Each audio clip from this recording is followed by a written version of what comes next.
Hello, I'm Mick Jolly. I'm a former law enforcement officer, having served in patrol at detectives and ultimately as a Secret Service special agent for the United States Secret Service. And I'm talking to you about a topic that is extremely important. And if you caught by the title, of this particular live stream, it's Screw Guns and Cars. And that doesn't mean that we never carry a gun in our car.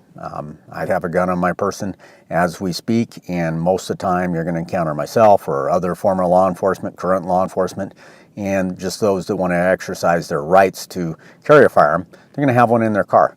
Ideally, though, we're going to have that gun on our person, not just in the car, because if we leave it in the car, that's when some bad things happen. A firearm is a responsibility. Of course, driving a car by itself is a responsibility, and we expect people to comply in ways that make it safe for others on the road. Well, equally so, when we have a firearm, without the government having to tell us so, we need to take the initiative to keep that gun in a safe manner. So in other words, what I'm talking about is if that gun is left in the car, left in the glove box, left in the center console, left in a pocket on the door, wherever it is, under the seat, if that gun is not immediately in your control, that means that somebody else may have access to it. There's been unfortunate instances. There's one here not too far from where I reside, where a police officer had a gun in a center console. He was just out of the car visiting with some friends for just a few moments, and another child picked up that gun and killed another passenger in the car. And what a nightmare for that child, what a nightmare for that police officer. I mean, that could be a career ender, not to mention possibility of criminal violations, not due to any intent, but just by being negligent. So, again, there's a responsibility there. So to protect the ones you love, young and old, including people you don't know, young and old, that's one thing to consider. Another side is when that gun's in the car and you're not present, then there's a potential that your vehicle could be prowled. Homes are prowled every day. There are cars that are stolen. There are cars that are broken into, sometimes just for the loose change. Sometimes it's the stereo, whatever is taken. But that firearm also is something that has the potential to be stolen. And I know of an incident in particular where an individual that knew better, crossing into a foreign country, that being Canada, he was a firearms instructor. He was a sergeant with a particular law enforcement agency that I was associated with. And this individual had cleared out all of the firearms from his vehicle. He got up north. Turned out while he was at whatever event location he was at, that his vehicle had been broken into. Items stolen from that. And then he realized, hey, as he did the mental checklist and the inventory, that he had forgotten about one firearm that was in his vehicle. Sure enough, it was stolen. So he had to report that to the RCMP.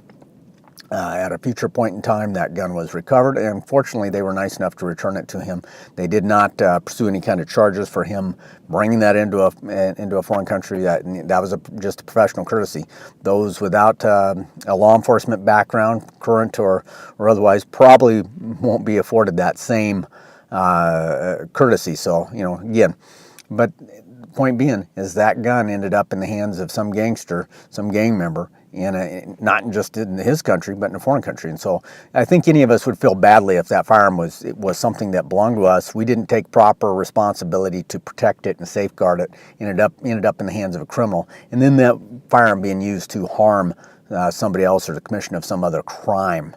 So there's a responsibility. If you don't keep track of your gun and you allow it to fall into criminal hands, potentially you put your neighbor and others at risk. So just something to keep in mind there. So right now I'm talking about risk to others, but let's talk about ourselves, for example. Because another opportunity, how quick does a car accident occur? Car accidents occur very rapidly. Things go everywhere. And as fast as that car accident occurs, you don't know where that gun or any other goods in your car are going to land, where they're going to end up at. And so I have actually known of accidents where firearms have been left on the side of the road. Tow trucks have come, people been hauled away to get medical attention, cars are drug away, and then it comes later to the attention of law enforcement that there's a firearm missing. And you go out and you do a search of the area where the accident occurred, and sure enough, there's a firearm in the median or along the side of the roadway. So just something to keep in mind. If it's not on your person, how do you know where it really is? Because it can end up anywhere. And don't think because you put it in the center console that that's going to be enough when a car is twisting and turning. I mean, hey, let's face it, if you have it on your body in a proper holster, appendix carry, shoulder carry, whatever way you carry your firearm, that doesn't mean that it can't go flying off your person too when you got that kind of energy. People get knocked out of their tennis shoes when they get hit by a car when they're crossing the street. And you know, that's a pretty high amount of energy that can occur in a traffic accident. So aside from the obvious opportunity to be injured or killed in a traffic accident, your firearm, of course, even if that's not those worst case scenarios don't occur to you personally or your passengers, that firearm could end up elsewhere. Another true story, my wife was working for somebody shortly after we got married. She was delivering some goods and services, and she ended up in an accident, and there ended up being a firearm that had been underneath the floorboard of that, on the floorboard underneath the driver's seat of the vehicle she was driving. She had no idea it was there. And it, turned out to be some big wheel gun. I don't remember the model, but, there it was. And, so she was in possession of a firearm the whole time she was running that route and didn't even know it. So just keep in mind, again, a gun's a responsibility. There's lots of responsibilities. If we don't want the government telling us what to do when it comes to our firearms, and I don't, disagree that with anybody that says they shouldn't, but that also means that we have to take responsibility for the firearm, for safety, for the public, for ourselves, for those we love, again, others. Let's go back to that traffic accident. How quick does a traffic accident occur? It occurs immediately. If you haven't been in one, you've seen one. If you haven't seen one, I'm sure you can find some footage on YouTube of some accidents that suddenly occur, because they're accidents. Nobody predicts them. But likewise, violence can occur very rapidly when we're not expecting it. So let's say you have that firearm, you have that tool that you think, okay, when I need it, it's going to be there for me, but you leave it inside your vehicle. Now you go inside the store, and I don't care if it's a restaurant. I don't agree with drinking and carrying firearms. So my opinion is, don't be going to drinking establishments. You avoid a lot of problems there. Amazing how many people end up in problems because they go to the drinking establishments. So that's on you to make that decision. Be a big boy, big girl. But when violence occurs, is there time for you to go back to your vehicle to retrieve that firearm? And I would suggest that that's not a great option. If you have time to go back to your vehicle to get that firearm, you got no business returning back into the scene. You need to be calling 911. You need to be getting out of there. Well, yeah, but I can stop somebody else from getting injured. Well, if that firearm had been on your person, the amount of time it takes for you to go 1,000, 2, 1,000, 3, 1,000, and people keep getting shot. If you had had that firearm on your person, how much more effective would you have been in basically eliminating that threat and saving lives? But if you have to take time to figure out how to evacuate yourself from an active shooter situation or some other threat that's in play, get to your vehicle, unsecure that firearm, take it back into the scene and try and resolve that issue. Well, I think you have a very romantic notion about your capabilities and about how quickly violence actually can occur.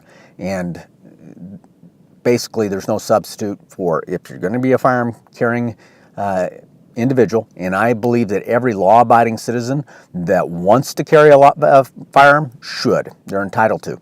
But again, it goes back to that responsibility. A firearm is a great tool, but make sure you get the training. Develop the skills. Skill number one, though, is keeping it safe. And if you're going to carry it around, keeping it on your body, on your person, not in the car, not in your briefcase, not in the trunk, not in, whatever. And if it's not on your person, you need to have it secured with more than just the glove box, more than just the center console. And but again, in that instance, how much time does it take? So if you want to save lives, including with your own and your families, you should have that firearm with you whenever, wherever possible. Granted, businesses have a right to determine whether or not you can bring your firearm in. If you're going in many of the courthouses or some of the federal buildings, obviously you're not going to have the ability to bring that firearm in. Often they have lock boxes where you can secure a firearm at those locations, and you're going in that secured location, and then you can retrieve your firearm on the way out. So it does create some inconveniences to be able to comply with the law in those settings. But don't try and sneak through the magnetometer and think you're going to, that is the metal detector, and think you're going to just go ahead and carry your firearm in. Now, you need to make sure you respect those laws there in those facilities, because they do have the right to limit what happens. Now, that being said, if it's a business and you don't need to go there, maybe you decide to support a different business. That's up to you. I'm not here to dictate that. I'm just here to say, if you're going to carry your firearm on your person. Keep it safe. Now, another thing I'd like to ask you is what you do to keep your firearm secure while you're out and about. Do you carry a firearm with you? How do you secure it? Do you secure it in your vehicle in some way where it can't be easily stolen, or if for some reason you have to leave it off your body? So comment down below. Curious what your responses may be. You may disagree with me. Share that. You may agree with me on some things and have some things you can add value to the conversation. Please share that. And if you like the content that I'm beginning to develop, then please subscribe to the channel. My goal is to provide more tips and training to keep yourself safe within the law, understand how investigations work, and help you to stay basically out of jail, as well as being just a good law-abiding citizen who can keep your family secure, keep your individual secure, and continue to enjoy those rights and freedoms that we all love here in this great country. And if you're watching from abroad, again, you can still apply the principles within the context of where it is that you live. So that's all for now. Thank you for your time. I hope this content is meaningful, and look forward to sharing more tips with you in the future. And again, I'm Mick Jolly, former law enforcement agent, and Secret Service agent, defensive tax instructor. Go through a whole resume. That doesn't really matter right now, as much as us getting connected and having a conversation and learning together as we go and grow this channel. All right, thank you so much, and talk to you in the next one.